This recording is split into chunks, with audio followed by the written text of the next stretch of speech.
All right, everyone, buckle up. We're diving deep into some seriously fascinating creatures today. That's right, we're talking about trolls. Ooh, now those are some fascinating creatures. They're the embodiment of, well, primal fear, wouldn't you Mm. say? Like just darkness and raw power. You got that right. And we got a ton of requests from you guys to dig into trolls, so we're going all the way back to the beginning, Way back. to the First Age. It was a time of starlight and shadows. And Melkor. Oh, yeah, can't forget Melkor, the ultimate evil. He cooked these guys up deep in the fiery underworld of Angband. Bang Band. Quite the place. It was. So why did he create trolls? Well, he wanted an army of pure, unstoppable He force. saw those Ents. The Ents. Yeah, those ancient, powerful tree shepherds. And he basically said, I want that, but twisted.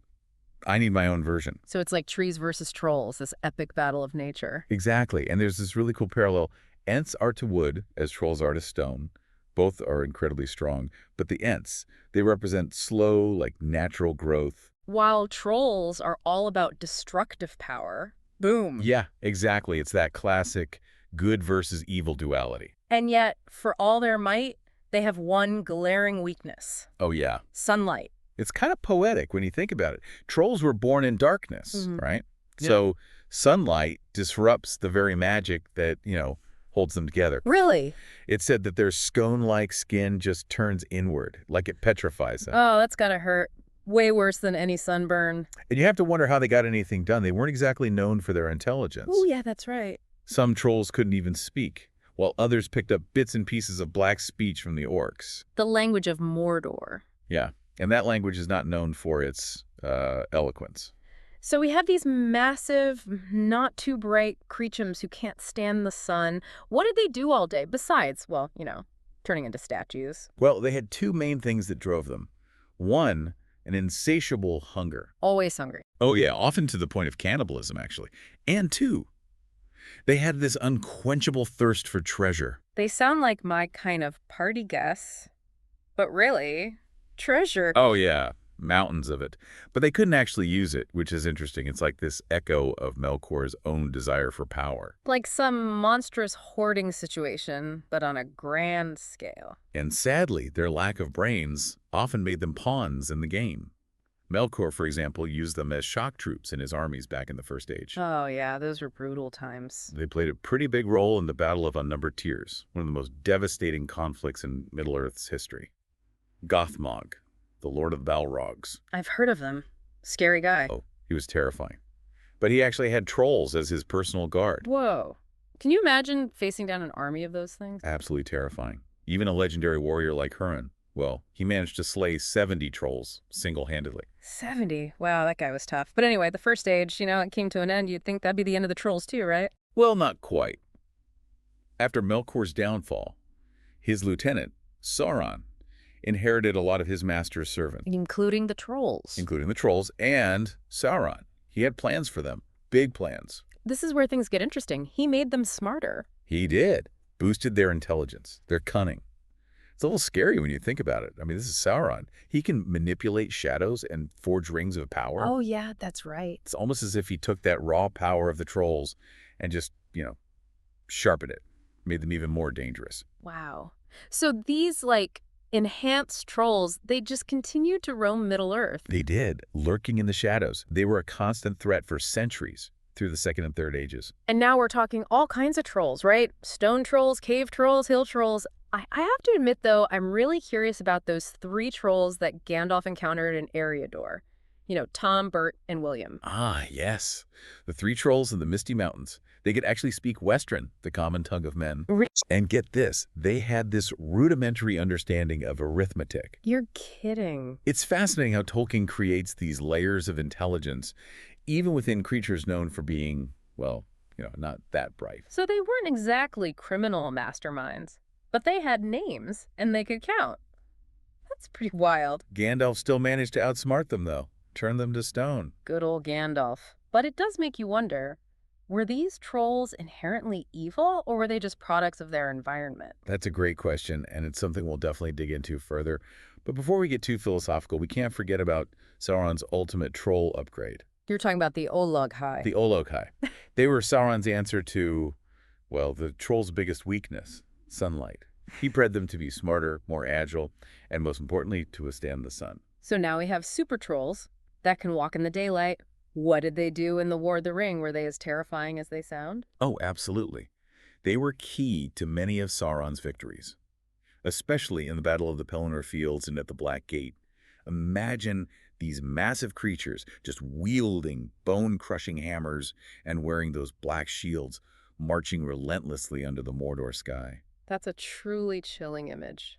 Okay, I think we need to take a break here. We'll pick up next time with part 2, where we delve deeper into the Olog-hai, their impact on the War of the Ring, and continue exploring that complex question of whether trolls were inherently evil or simply tools of a greater darkness. Man, those Olog-hai, they were something else on the battlefield, really Yeah. key to Sauron's victories, Especially at the Battle of the Pelennor Fields, they almost overwhelmed Gondor's forces. Yeah, when I was reading about it, I was thinking about the sheer terror those guys must have inspired. I mean, those hammers and shields. It must have been like facing a wall of, pure darkness. Yeah.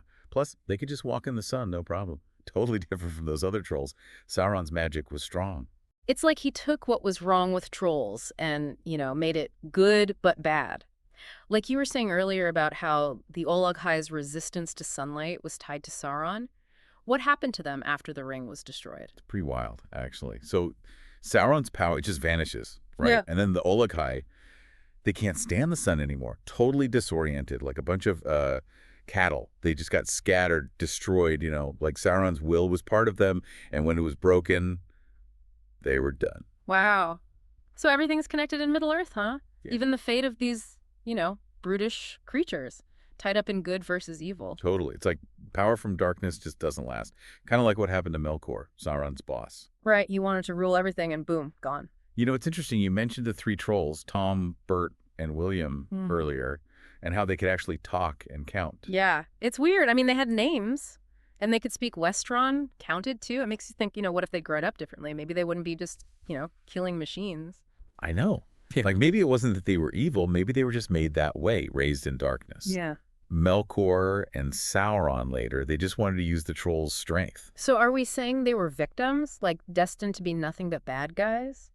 I don't know if I'd go that far. I mean, they were still brutal, destructive, but, they didn't plan any of it. It makes you wonder about free will. Like, if you're created by evil, can you be blamed for being, evil? Whoa, that's deep. It's Yeah. like Tolkien's whole thing, right? Good versus evil and corruption and all that. Yeah. And the trolls are a part of it in their own way. They're creatures of darkness, but sometimes you see a little more, That tension between how they were made and what they could be makes them so fascinating. So they're more than just monsters, right? Really. Okay, so we've covered their psychology, their part in the big wars, how they deal with sunlight. But what about their culture? Do they have anything like a society? Or did they just, roam around in hordes? Tough to say, really. There's a lot we don't know about them. They traveled with orcs and wargs a lot, teaming up for raids and stuff. But did they have, rules and customs? Who knows? It's like they're on the edge of things between the natural world and, well, us. Not animals, but not civilized either. Yeah. I think that's why they creep us out so much. Mm. This wild, untamed force, like a reminder that even in a world of order and, logic, there are things that just don't fit in. Yeah, it's like this unsettling feeling. You just can't figure them out. Like, what are they thinking? I know what you mean. It's like looking into, I don't know, a dark hole. You don't know what's going to come out. And that's what makes them so scary in Tolkien stories. Oh, absolutely. They pop up at these, key moments. Like when Bilbo runs into those 3 trolls in The Hobbit. Oh, yeah. Tom, Bert, and William. He's just starting his adventure and bam! He's face to face with these, huge, creepy creatures. It's a real test for him. And for Gandalf, too. Yeah, you see more of his power there, his wisdom. He becomes more of a, guide, protector. But it's interesting how these, dumb trolls actually, they do a lot in the story. They push the heroes, right? Yeah. Make them think faster, be braver. Like, you need to step up your game. And in the larger story of Middle-earth, they're even more important. Like way back in the First Age, at the Battle of Unnumbered Tears. Remember we talked about Gothmog? The Balrog dude. Yeah, the Lord of the Balrogs. Super scary. And guess who his bodyguards were? Trolls. Trolls. Can you imagine fighting those things on a battlefield like that? It'd be chaos. But there was still hope, right? Oh, yeah. Like Hurin. He killed, what, 70 trolls by himself? 70. It's a legendary story. Yeah. Shows that even when things are bad, you can still, win. Yeah. As long as you have the skill and the guts. And people kept fighting back. Even in the War of the Ring, we talked about those super trolls, the Olog-hai, and they really messed things up at Pelennor Fields and the Black Gate. Almost let Sauron win. Yeah, it shows just how powerful Sauron was, how much darkness he had. But the good guys, they never gave up hope. And in the end, it was the ring, right? Destroying it that took down the Olog-hai. They couldn't handle the sunlight anymore. Which proves that even with trolls, it all comes back to the ring, to Sauron. Power from the dark side. It doesn't stick around.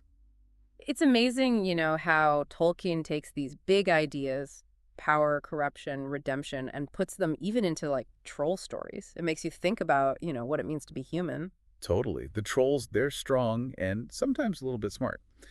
But they're connected to this darkness. It makes you think about good and evil and, free will. It makes you think about the dark stuff inside all of us and in the world. Wow. Well, this deep dive into the world of trolls has been awesome. Big thanks to our expert for, guiding us through it all. Happy to be here. And to all of you listening, thanks for suggesting this topic. We hope you see trolls differently now. They're not just, monsters. They're part of this bigger story. Yeah. Maybe even think of them as part of that age-old fight between darkness and light. Well said. And keep sending us your ideas. We love hearing from you. Until next time, happy deep diving.